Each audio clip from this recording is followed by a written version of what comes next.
Kapatid na ron, ano ang tinitiyak ng Biblia na ibubunga sa pamumuhay ng taong masipag? Mahalagang malaman natin ang kasagutan. Pakinggan natin ang nakasulat naman po, mga kaibigan.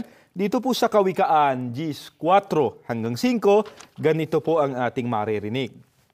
Ngunit ang masisipag na kamay ay nagdadala ng kayamanan. Ang nagtitipon sa tag-init ay pantas na anak. Ngunit siyang natutulog sa tag-ani ay kahiya-hiyang anak. Mga kaibigan, kung nais nating mapagtagumpayan ang kahirapan, dapat nating labanan ang katamaran. Sapagkat ayon po sa banal na kasulatan, ang masisipag na kamay ay nagdadala ng kayamanan. Ang totoo po, at marahil ay sasang-ayon kayo sa amin na marami ng katunayan sa pangyayari na may mga taong dukha, hindi mataas ang inabot na pag-aaralan. Subalit, naging masagana dahil po sa kasipagan. Kaya napakahalaga po ng kasipagan, mga kaibigan. Lalo na nga po ngayong pandemya. Marami po tayong maiisip na pagkakakitaang marangal para kahit paano po may maipangtusto sa pangangailangan. Subalit kapatid na ron, sapat na ba ang maging masipag para sumagana? Ano ang dapat na ilakip ng tao sa kanyang kasipagan? Ang pagiging masino po. Ang sabi nga po sa talata na binasa natin kanina, kapatid na Christian, po, yung nagtitipon sa tag-init ay pantas na anak. Ngunit siyang natutulog po sa tag-ani ay kahiya-hiyang anak.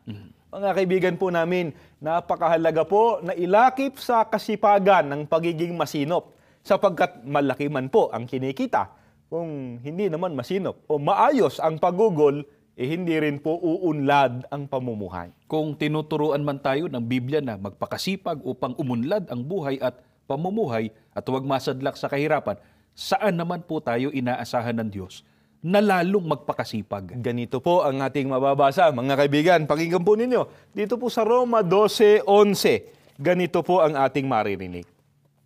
Magpakasipag kayo at huwag maging tamad. Buong puso kayong maglingkod sa Panginoon.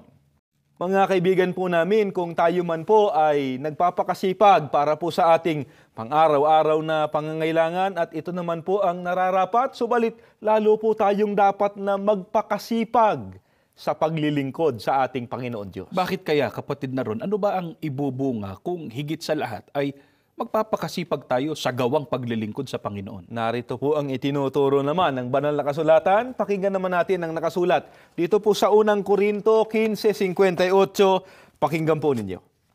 Kaya nga, mga kapatid kong minamahal, kayo'y magpakatatag at huwag matitinag. Magpakasipag kayo sa mga gawain ng Panginoon. Yamang alam ninyong hindi mawawala ng kabuluhan ang pagpapagal ninyo sa Kanya. Napansin po ba ninyo, mga kaibigan, ang atin pong kasipagan sa paglilingkod sa Diyos, ang sabi po sa talatang ating binasa, hindi mawawalan ng kabuluhan. Hindi po masasayang ang lahat ng pagpapagal sa paglilingkod sa ating Panginoon Diyos sapagkat ito po ay may malaking pakinabang.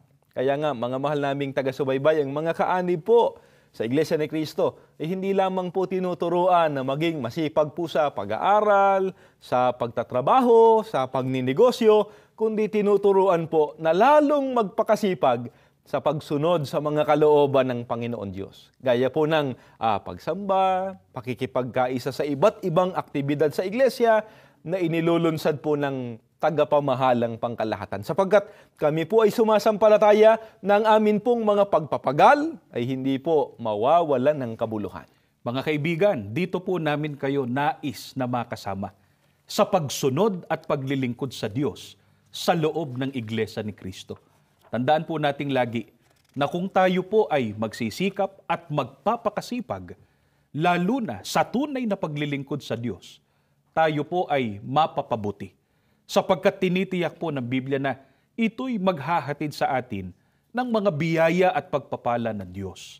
Sana po ay nakatulong na muli ang mga aral ng Diyos na atin pong narinig upang kahit tayo ngayon ay nasa panahon ng kahirapan, makaaasa naman tayo ng pag-unlad sa buhay na ito sa pamamagitan po ng pagtulong ng mapagmahal na Diyos. Take hold of every chance to join